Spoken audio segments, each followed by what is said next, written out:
También él tiene, le damos la bienvenida a José Roberto. Adelante. Hola, bueno, muchas gracias y gracias también por a todos los que ya están conectados para que podamos hablar un poquito de las maravillas que Dios ha hecho en nuestras vidas y que continúa haciendo en nuestras vidas. Eh, este tema que tenemos hoy para compartir y para poder platicar, solo déjenme ponerles aquí en pantalla. Es descubre el propósito de Dios en tu familia. Eh, realmente la vamos a estructurar para que podamos hablar de las diferentes composiciones familiares, de las diferentes dinámicas familiares, pero quiero que en todo lo que vamos a hablar tengan ustedes siempre en su cabeza esta cita bíblica que aparece ahorita en la pantalla y que se las quiero leer. ¿Por qué? Porque eh, eh, para descubrir el propósito que Dios tiene en nuestra familia, me parece que esta cita del Deuteronomio nos da una guía, nos da una ruta sobre qué es lo que tenemos que hacer. Y dice así, y estas palabras que hoy te ordeno estarán sobre tu corazón. Las inculcarás a tus hijos y hablarás de ellas. Ora estando en tu casa, ora viajando, cuando te acuestes y cuando te levantes. Las atarás para recuerdo a tu mano y te servirán como frontales entre tus ojos, y las escribirás en los postes de tu casa y en tus puertas. Palabra de Dios. Esta cita es tomada del libro del Deuteronomio, capítulo 6, versículos del 6 al 7. ¿Por qué les digo que estas palabras encierran básicamente toda la enseñanza que ahora podemos sacar? Fíjense bien lo que dice. Estas palabras que hoy te ordeno, palabra de Dios, palabras de vida, estarán sobre tu corazón. Es decir, tenemos que mantener estas palabras que Dios nos da en lo más profundo y en lo más sublime de nuestro ser individual. Y aquí viene que no solo es el tema de que las tenemos que mantener y guardar en nuestros corazones, sino que además tenemos que actuar en torno a lo que Dios nos dice. Las inculcarás a tus hijos, tema familiar. Hablarás de ellas, dar testimonio.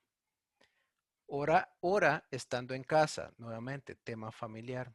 Ora viajando, cuando te acuestes y cuando te levantes. Volvemos a hablar de la familia. Las atarás para recuerdo a tu mano, es decir, en todo momento las tenemos que tener presentes. Te servirán como frontales entre tus ojos, es decir, lo que nosotros, esto equivale a lo que nosotros decimos, lo tengo entre ceja y ceja, es decir, que lo tengo presente, lo veo.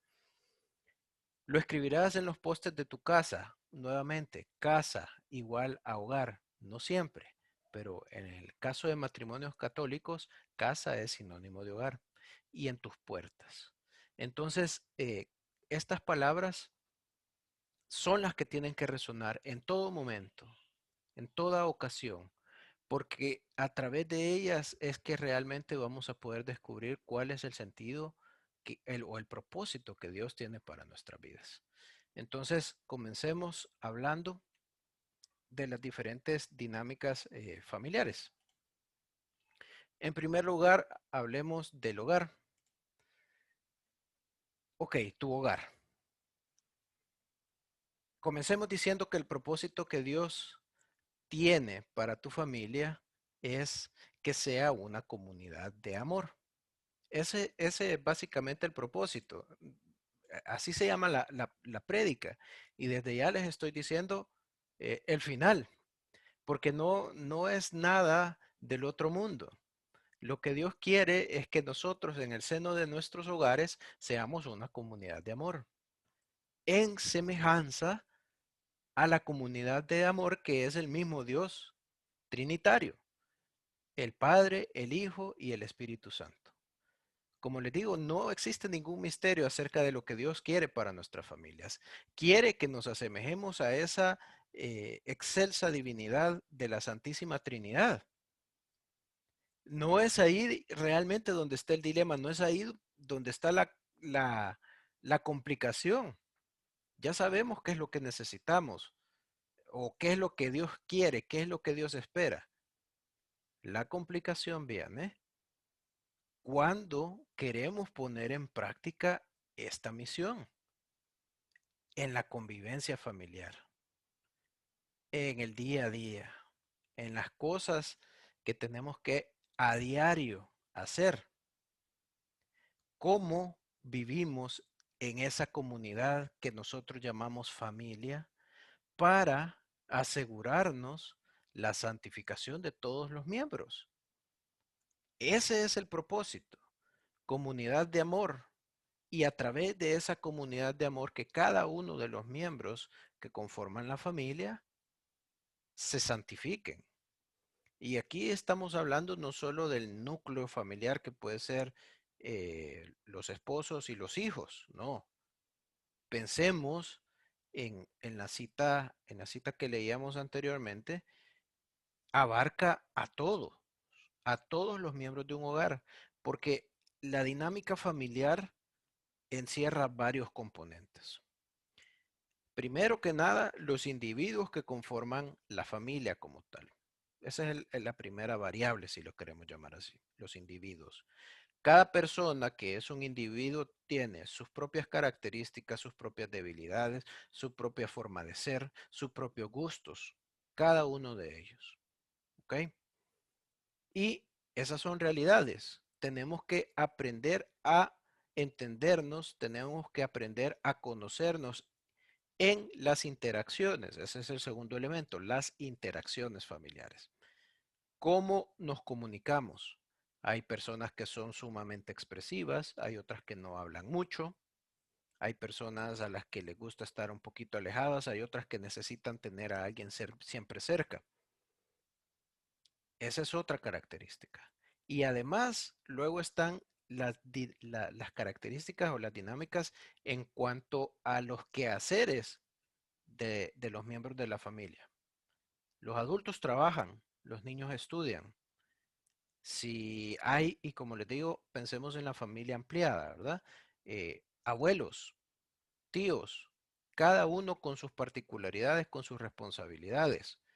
Entonces, aquí en esta convivencia familiar es cuando se empieza a complicar un poquito la cosa. Y es donde de repente pueden haber malos entendidos, enojos, y cuestiones que pueden ir causando fricción o que de repente esa misión que nosotros tenemos de asemejarnos a una comunidad de amor vaya cayendo. Pero ojo, el Señor siempre sale en nuestro auxilio y así nos dice que seamos fuertes. Vamos a leer esta cita. Dice, sé fuerte y valeroso y manos a la obra. No temas ni te acobardes porque el Señor Dios, mi Dios, estará contigo. Él no te dejará ni te abandonará hasta que hayas terminado toda la obra necesaria para el servicio de la casa del Señor. Palabra de Dios. Miren qué bella reflexión y qué mensaje, que esto es una promesa, que siempre y cuando, ojo, a Dios rogando y con el mazo dando, siempre y cuando seamos fuertes, valerosos y que nos pongamos manos a la obra, no debemos tener miedo, porque Dios está con nosotros. Dios no nos abandona y, y dice, hasta que hayas terminado toda la obra necesaria para el servicio de la casa del Señor. ¿Y acaso los hogares católicos no son casas del Señor? Por supuesto que sí. Todos los matrimonios en Victoria y sus familias son casas del Señor. Y tenemos una misión que cumplir. Tenemos un propósito que cumplir como familia. Qué bien se siente saber que aún en circunstancias difíciles, aún en momentos complicados, Dios no nos abandona. Dios está con nosotros. Y en esa confianza y con esa fe, manos a la obra. Después nos dirá San Pablo, Les suplico, hermanos, en el nombre de nuestro Señor Jesucristo, que todos vivan en armonía, que no haya divisiones entre ustedes, sino que se mantengan unidos en un mismo pensar y en un mismo propósito. Algunas otras versiones dicen en un mismo pensar y en un mismo sentir. En la medida en que nosotros nos aceptemos individualmente como personas, que nos respetemos, entonces vamos a poder vivir en armonía.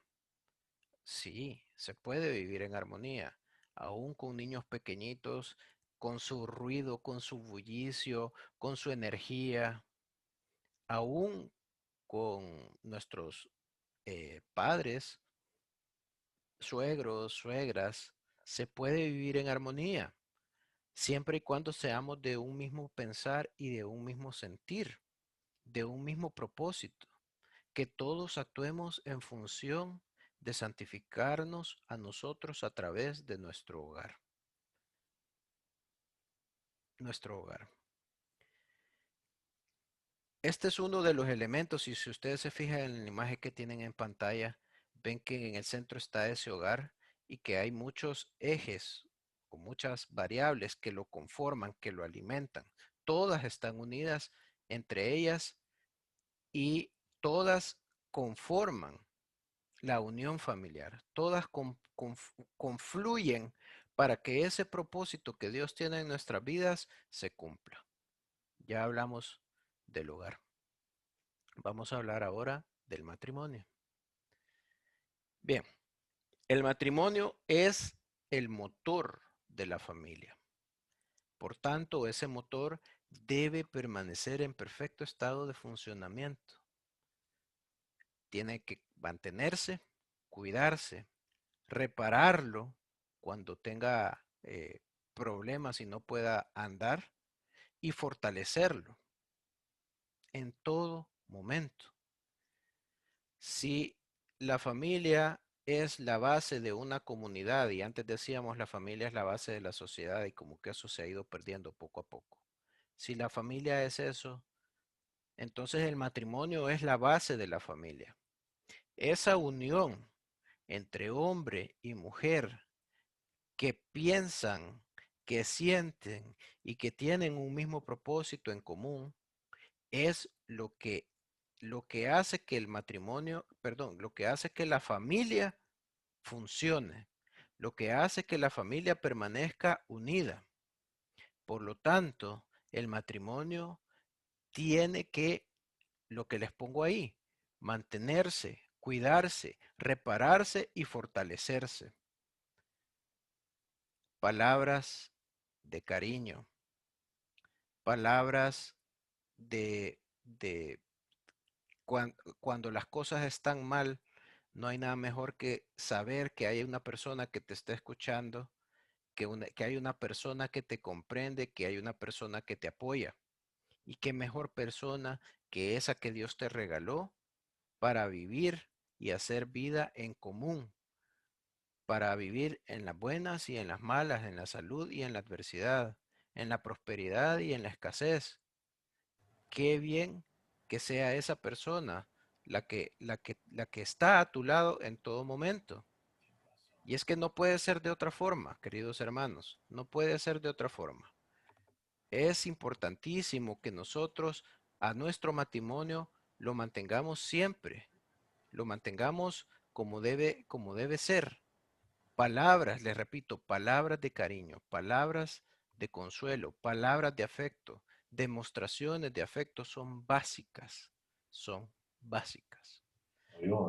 Y más allá de eso, también hay ciertas cosas que nosotros tenemos que respetar, ciertas cuestiones que nosotros tenemos que siempre recordar que deben funcionar en nuestro matrimonio y que debemos cumplir en nuestro matrimonio. Se las pongo aquí. Respeten el matrimonio y no deshonren el lecho conyugal. La mujer no es dueña de su propio cuerpo, sino el marido. Tampoco el marido es dueño de su cuerpo, sino la mujer. Mujer ejemplar, ¿dónde se hallará? Es más valiosa que las piedras preciosas. Y así podemos sacar cientos de citas bíblicas que nos enumeran estas cualidades que el matrimonio tiene que tener. Cuando se habla de respeto en el matrimonio y no deshonrar el hecho conyugal, no solo estamos hablando de la fidelidad, eh, vaya, lo que nosotros comprendemos que se metió otra mujer, que se metió otro hombre en medio del matrimonio. No es, sí, rescata también esa fidelidad, pero hay otra fidelidad que es más importante, porque yo puedo estar con mi esposa, nunca meterme con otra mujer, nunca serle infiel en ese sentido carnal, pero sí puedo serle infiel dejándola sola en las tareas del hogar, no apoyándola financieramente, no apoyándola en la crianza de los hijos y dejándole todo a ella. Y por otro lado, la mujer también puede ser infiel cuando no administra bien los bienes que el esposo lleva, cuando exige pero tampoco aporta, cuando solamente quiere que la mantengan, porque la fidelidad enmarca todas esas cosas y no solo el tema de fidelidad en lo carnal. Nosotros tenemos que comprender que mantenerse fiel como pareja implica echarse el hombro el uno al otro en todo momento, en toda circunstancia. Por eso el Señor dijo, no es bueno que el hombre esté solo, voy a hacerle una ayuda adecuada. Y ya lo hemos escuchado muchísimas veces. Sacó una costilla del hombre, se la quitó de en medio de su cuerpo para que no sea ni más ni menos que la mujer, sino que sean iguales. Y el hombre exclamó, esta sí es hueso de mis huesos y carne de mi carne. Se llamará mujer. Por eso el hombre deja a su padre y a su madre y se une a su mujer y los dos se funden en un solo ser. Esta particular versión la saqué de la Biblia de Straubinger y creo que refleja muchísimo más la conexión y cómo los esposos se funden y se hacen una sola cosa. No es solamente una sola carne. Aquí dice un solo ser. Y el ser tiene no solo carne, sino también espíritu y también tiene emociones y sentimientos. Nuestro matrimonio tiene que jalar en la misma dirección, porque si una casa está dividida, se cae. Y si el matrimonio es el motor del hogar, si un matrimonio está dividido, se cae y por tanto se caen los hijos, se caen las relaciones familiares extendidas, se cae el propósito de la familia. Por eso es tan importante que el matrimonio permanezca unido. Avanzamos. Ahora vamos a hablar de los hijos. Como padres, nosotros tenemos la obligación de darle todo a nuestros hijos. Y ya lo hemos escuchado, sí, es que yo le quiero dar a mis hijos todo lo que no me dieron a mí mis papás.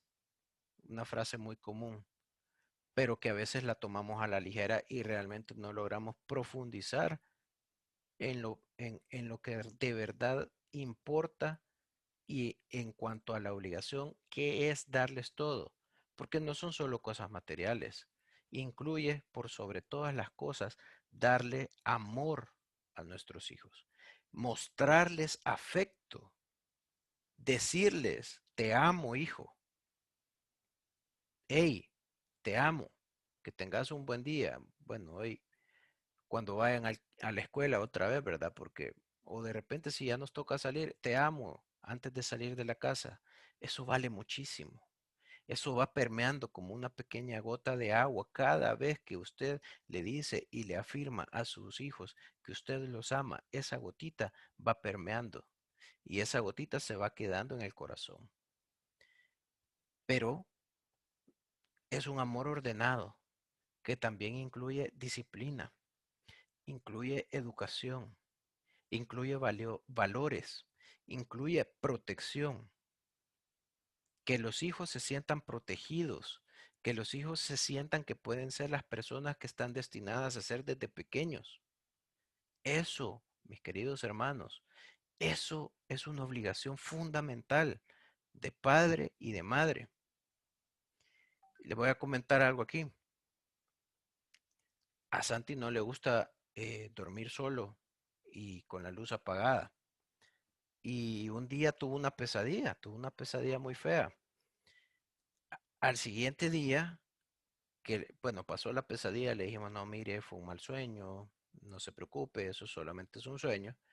Al siguiente día, él estaba con incertidumbre de si cuando se volviera a dormir iba a tener otra pesadilla.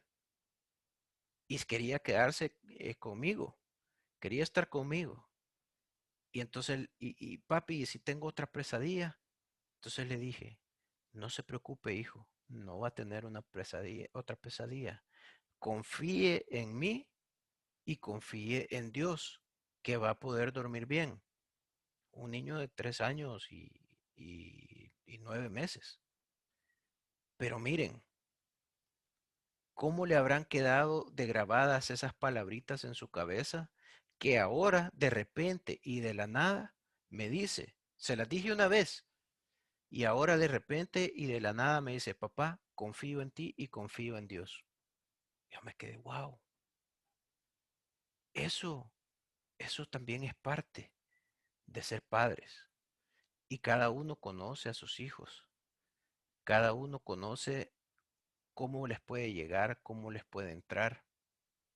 Y es tan importante que los disciplinemos con amor, que los eduquemos con amor y que por amor a ellos les inculquemos valores, algo que ya poco se habla y que es tan fundamental y que va de la mano de nuestra moralidad como cristianos, de nuestra misión que tenemos como cristianos, es inculcarles valores a nuestros hijos. También tenemos que brindarles bienes materiales, sí, también son importantes. Es importante el alimento, es importante el cobijo. En nuestro caso, pues que la educación casi siempre es privada. Es importante que dentro de nuestras posibilidades y de nuestra realidad le demos eso a nuestros hijos. Es una responsabilidad, es una obligación que tenemos como padres. Pero también, y esto es bien importante porque no solo estamos hablando del propósito de Dios en nuestro núcleo familiar, sino de nuestra familia extendida. Recordemos para todos los que todavía son hijos que no hay que olvidarnos que predicamos con el ejemplo. Los que somos hijos, que tenemos a nuestro padre, a nuestra madre aquí con nosotros. Nuestros hijos se fijan cómo nosotros hablamos con nuestros papás, cómo nos relacionamos con ellos, si les guardamos respeto, si cumplimos lo que dice la ley de Dios en nuestros padres. Y ese va a ser un reflejo, ese va a ser un termómetro de lo que los hijos van a hacer en el futuro con nosotros, queridos hermanos. Fíjense bien en las tres citas bíblicas que les pongo acá. Están ordenadas y tienen una secuencia lógica. Primero que nada, antes de ser padres fuimos hijos. Por lo tanto, la ley nos manda, honra a tu padre y a tu madre para que disfrutes de una larga vida en la tierra que te da el Señor tu Dios. Como hijos. Luego, la segunda cita nos llama a actuar como padres frente a estos hijos. Inicia al niño en el camino que debe seguir y ni siquiera en su vejez se apartará de él. Aquí quiero hacer una reflexión. Cuando yo era muy chico, mi mamá me llevaba a la misa de niños de San José de la Montaña. Esa misa era muy particular porque el padre Chus Delgado hacía una dinámica eh, siempre en esa misa. Juntaban a todos los niños a la hora antes de la consagración, juntaban a todos los niños y él ponía una mesa a media iglesia, a media iglesia, entre el centro de la iglesia y el altar ponía una mesa. Y llamaba a todos los niños a que cargáramos juntos esa mesa y la lleváramos hasta el altar. Y el padre en esa misa, allí en esa mesa hacía la consagración. Varios niños llevábamos la mesa, otros niños llevaban el mantel, otros niños llevaban los copones y otros niños llevaban las ofrendas. Y yo eso lo tengo perfectamente grabado en mi cabeza. Y yo era un niño muy tímido cuando era pequeñito. Y yo creo, haciendo reflexión, ahora que lo veo atrás, que al principio no me gustaba participar, me quedaba en la banca, pero poco a poco mi mamá me fue diciendo, me fue animando, anda, anda, anda, y de repente ya cargaba la mesa, y un día me dieron el mantel y un día me dieron un copón, y de alguna forma todas esas pequeñas cositas van nuevamente permeando como pequeñas gotas de agua, como esa agua que va regando esa plantita que son nuestros hijos y que el día de mañana van a ser lo que son por lo que vivieron en su infancia. El otro día estaba viendo un estudio que decía que el 80% de las características que definen a un adulto están en función de lo que vivió como niño. El 80% de lo que los adultos somos es por lo que vivimos como niños. Inicia al niño en el camino que debe seguir y ni siquiera en su vejez se apartará de él. Qué importante es entonces que todo lo que hablamos y que está a su lado izquierdo en la presentación, ese tema de amor, de educación, de disciplina, de valores, alimento, cobijo, qué importante es que eso lo hagamos no solo como un ejercicio mecánico, de que sí, que porque hay que poner comida en la mesa, sí, porque estos niños tienen que vestirse con algo, o sí, porque hay que corregirlos, no, entendamos y tengamos conciencia de que todo lo que nosotros hacemos con nuestros hijos va informándolos, formándolos y ejerciendo una influencia sobre lo que van a hacer. Y la tercera cita, pongámonos ya en un tema de ancianidad, o en un tema, no, de ancianidad, mejor olviden esa palabra, en un tema de madurez de la vida. La corona del anciano son sus nietos, el orgullo de los hijos son sus padres. Aquí termina esta cadenita en el tema del propósito de Dios para nuestra familia, hablando de los hijos. El propósito es que desde pequeños honremos a nuestros padres, que como padres nosotros mismos iniciemos y fomentemos en nuestros hijos un camino de rectitud, para que al final de nuestros días, en nuestra madurez, veamos esa corona que van a ser nuestros nietos y los que ya tienen la bendición de ser nietos, de tener nietos, entonces ubíquense ahí y disfruten de esa corona si todos los actos que ustedes hicieron con sus hijos fueron encaminados a que hoy puedan ustedes disfrutar de esos nietos que Dios les ha regalado. Porque, y con esto cierro esta parte, el que no se ocupa de los suyos, sobre todo si conviven con él, ha renegado de su fe y es peor que un infiel.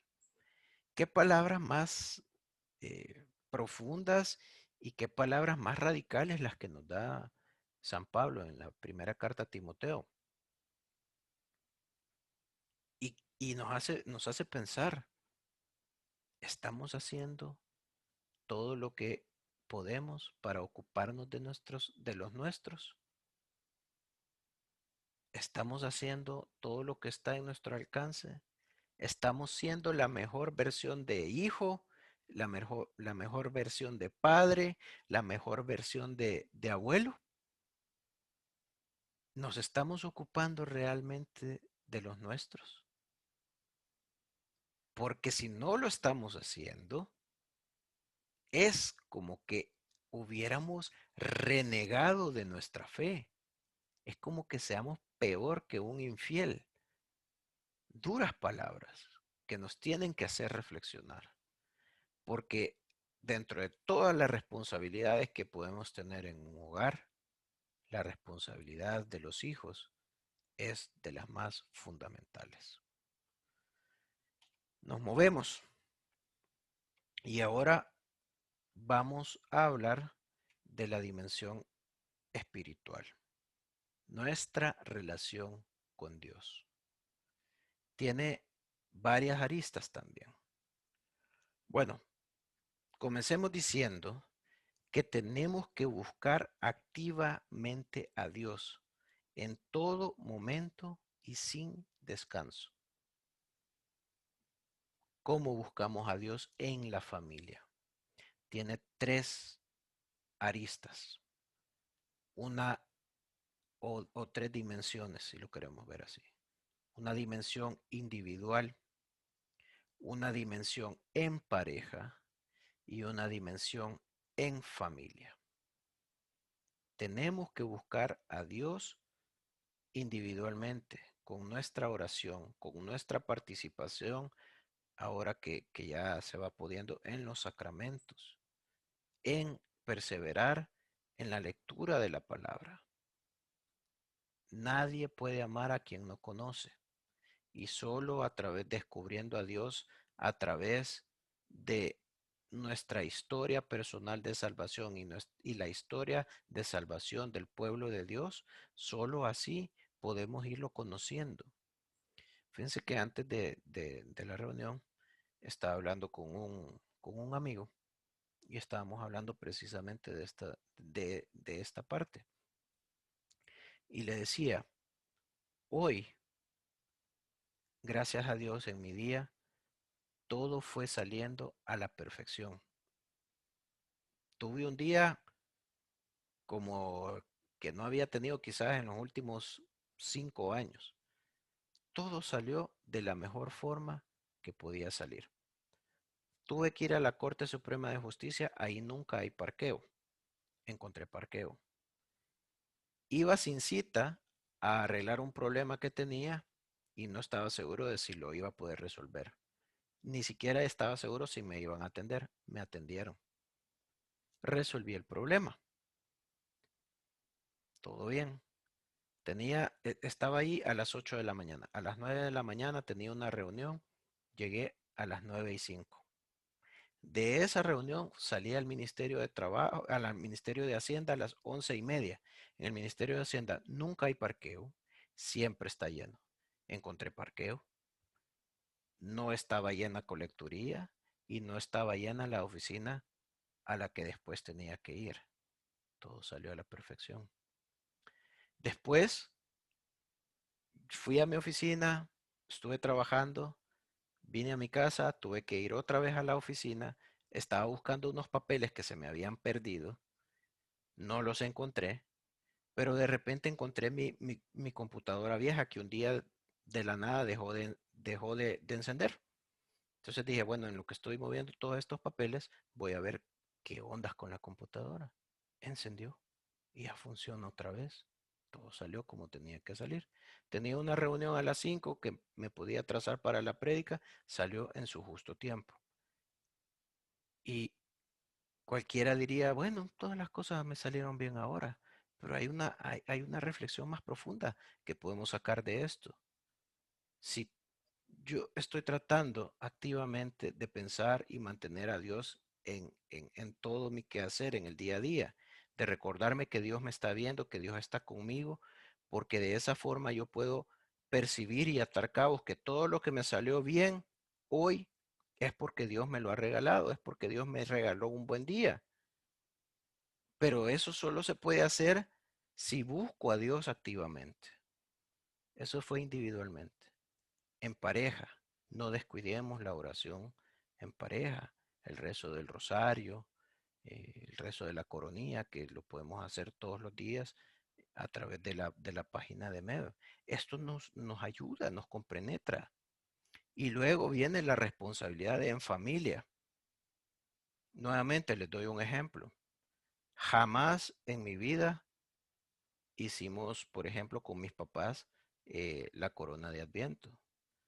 Pero desde que nació Santiago, este es el tercer año consecutivo que todos los domingos nos juntamos como familia a hacer con fervor y con conciencia de lo que estamos haciendo la coronilla, la corona de Adviento, perdón. Y, involucramos a los que estén en la casa en ese día. A veces vienen eh, unos primos, a veces vienen mis papás, a veces vienen amigos. Bueno, hoy menos, ¿verdad? Pero por ejemplo, mis papás y mi suegra, Santiago, nosotros como matrimonio, estamos haciendo ese esfuerzo de mantener a Dios como centro de nuestro hogar. Dios debe ser el centro de todas nuestras acciones, porque Él es el principio y el fin de nuestra existencia. Él es amor, es la materialización de la bondad, es todo lo bueno que hay, es Dios. Bondad igual a Dios, a pesar de las circunstancias que podamos estar pasando, a pesar de las dificultades. Tenemos que tener la convicción de que en la vida, aunque la tengamos cuesta arriba, aunque se vea difícil, hay cosas que vale la pena, por las cuales tenemos que jugarnos el pellejo y por las cuales tenemos que luchar. Y porque esa es la misma entrega que Jesús hizo. Tenemos que salir en imitación de Cristo. Ese también es un propósito que Dios tiene para nosotros, que salgamos a imitarlo en cuanto a dar amor, en cuanto a jugarnos la vida por las cosas que realmente importan. ¿Y qué importa más que nuestra familia? Si nosotros no hacemos todo esto por nuestra familia primero, ¿cómo vamos a ir a dar al mundo lo que no le pudimos dar a los que tenemos más cerca? ¿Por qué es tan importante mantener esta relación con Dios? Porque Dios no se queda con nada. Siendo el amor perfecto, está ahí para nosotros. Y dice, me invocará y yo le responderé. Con él estaré en la angustia. Lo salvaré y lo glorificaré. Lo saciaré de larga vida y le mostraré mi salvación. Es una promesa bellísima del Salmo 91. Me invocará y yo le responderé. Estará con nosotros en las buenas y en las malas también. Pero ¿qué tenemos que hacer? Buscarlo activamente.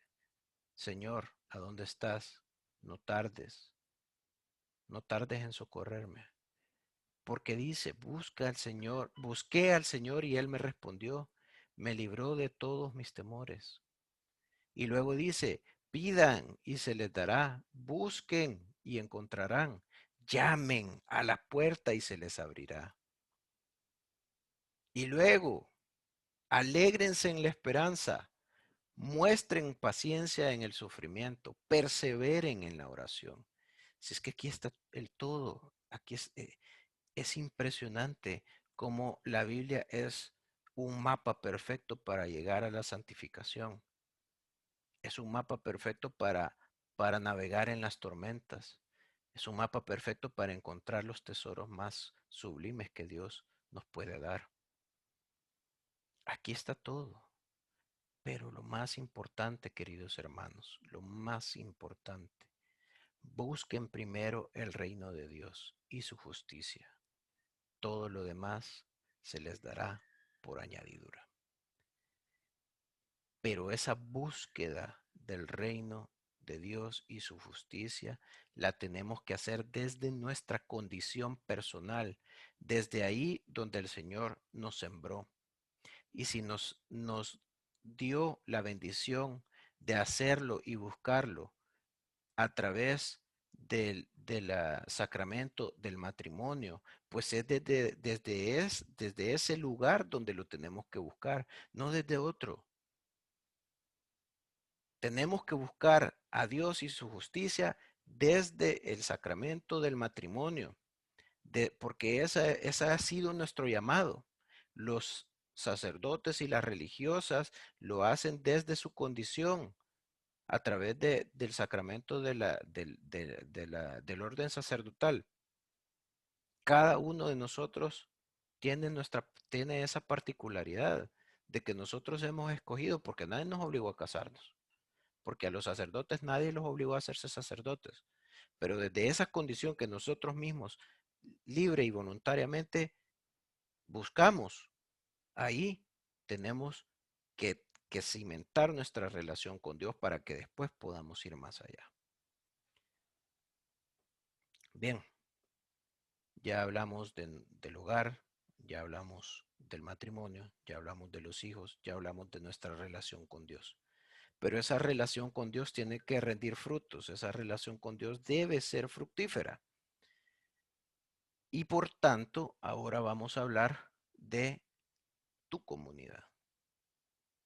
El propósito de Dios para tu familia es que guardando su alianza, es decir, amándolo, poniéndolo como el centro de tu hogar, cumpliendo sus mandamientos, tú y tu casa sean sal y luz del mundo. Y es que a veces eso es lo que nos da miedo. A veces eso es lo que nos hace dar un paso atrás, que la gente nos tenga como referencia, porque de repente podemos cometer un error y aquella pareja, aquel matrimonio, aquel hogar que antes era sal y luz y que era un referente para muchos otros, de repente empieza a ser objeto de críticas, de señalamientos, de cuchicheos, de pasillo. Eso es lo que realmente nos da miedo. ¿Cuántas veces nosotros mismos hemos dicho, se acuerdan de fulanito, menganita, que eran servidores y ahora, wow, ya se divorciaron? Muchas veces eso es a lo que le tememos, pero a eso es a lo que estamos llamados, aún en nuestra imperfección. ¿Qué más grande ejemplo del amor de Dios puede haber que una familia que es ejemplo de amor, ejemplo de perseverancia, de perdón, de valentía y de esfuerzo? La única forma que una familia puede ser eso es dando testimonio en comunidad. Si solamente nos quedamos actuando en nuestra pequeña familia y no salimos al encuentro de los demás, las obras que nosotros hacemos en nuestra familia no van a producir el fruto que podrían. Y de eso también se nos va a pedir cuenta. Entonces es indispensable, queridos hermanos, que cumpliendo con lo que Dios nos manda, la ley del amor, amarnos los unos a los otros como Él nos ha amado, salgamos a ser verdaderamente luz de otros hogares. La tarea es grande, pero la mía es mucha y los obreros son pocos. Y nosotros que hemos decidido estar en matrimonios en victoria y perseverar y salir al encuentro de Dios, estamos obligados a hacer esa sal y luz. Por lo tanto, queridos hermanos, hablando ya en una dimensión de comunidad, preocupémonos los unos por los otros, a fin de estimularnos al amor y a las buenas obras. No dejemos de congregarnos como acostumbran a hacerlo algunos, sino animémonos los unos a los otros, porque donde dos o tres se reúnen en mi nombre, ahí estoy yo en medio de ellos, dice el Señor. Porque todos fuimos bautizados por un solo espíritu para constituir un solo cuerpo, y a todos se nos dio a beber un mismo espíritu, porque así debe brillar ante los ojos de los hombres la luz que hay en ustedes, a fin de que ellos vean sus buenas obras y glorifiquen al Padre que está en el cielo. Sobre todo lo que hagan, háganlo con amor. Todo lo que hagan, háganlo con amor. No tengamos miedo de que nuestras familias sean objeto de admiración. No porque nos admiren, no, no, no, no, no. Es porque debemos de brillar para que las buenas obras que nosotros hacemos sean referentes para otras personas y que las otras personas digan, ¿y qué de bueno hay en esa casa? ¿Y qué de bueno hay en esa familia? Y que en nuestra familia encuentren a Dios. Que se den cuenta de que en medio de nuestro hogar, en medio de esa casa, está Dios. Y si nosotros realmente las palabras que hemos escuchado hoy las grabamos en nuestro corazón, las inculcamos a nuestros hijos, hablamos de ellas, entonces, queridos hermanos, estaremos cumpliendo el propósito de Dios en nuestras familias. Hoy con este amigo que les comento hablábamos porque él estuvo pasando una prueba muy difícil, se quedó sin empleo, con 3 hijos, con una hipoteca y me decía que, que dentro de todo la paz, sí perdió la paz un momento, pero cuando la logró recuperar y poner todos estos temas en las manos de Dios, vivió en paz. Y yo le decía también, mira, fíjate que yo realmente, ay, me dijo, yo me siento tranquilo. Y yo le dije, yo no me siento tranquilo. Todos los días hay miles de cosas que andan en mi cabeza. No me siento tranquilo porque yo sé todas las cosas que tengo que solventar, las cosas que tengo que hacer, pero me siento en paz. No tranquilo porque sí sé que va ajetreado, pues, si lo queremos ver así, pero me siento en paz porque yo sé quién es el que conduce mi vida. Yo sé quién está al volante. Y cuando yo quiero hacer las cosas por mis propios medios y le digo, quítate de ahí y yo voy a agarrar el volante, sé que las cosas no van a ir como tienen que ir. Y sé que aunque haya dificultades, aunque de repente me sienta con el agua hasta el cuello, Dios está ahí. Porque es que también en las pruebas debemos demostrar perseverancia. Porque es que también en el afán del día tenemos que tener la conciencia de que Dios está ahí para nosotros. Entonces, mis queridos hermanos, para ir concluyendo, nuestra familia, con todas sus complicaciones, con todas sus dimensiones, es un regalo de Dios. Nuestra pareja, nuestro esposo, nuestra esposa, es un regalo de Dios. Nuestros hijos son un regalo de Dios. Nuestros padres son un regalo de Dios. Y nosotros mismos somos un regalo de Dios para los demás. Cuidemos ese hogar, esa familia que Dios nos ha regalado y hagamos todo lo que está en nuestro alcance para que seamos un digno reflejo de una familia católica. Muchas gracias, queridos hermanos, y gloria a Dios.